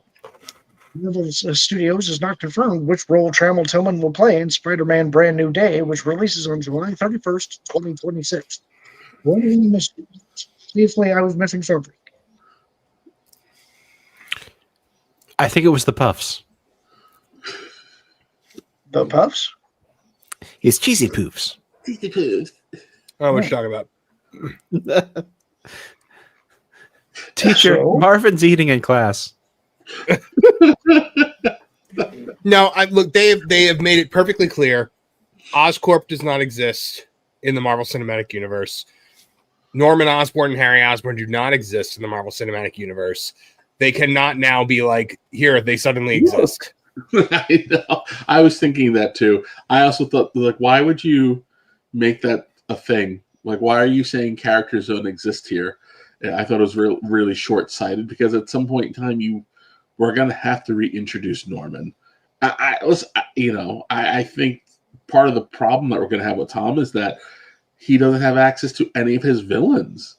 Like, we should, why can't he get his own Doc Ock? Why can't he get his own Electro? They want to make this blasted Sinister Six movie so badly, then let people get the blasted Sinister Six, but the real one. I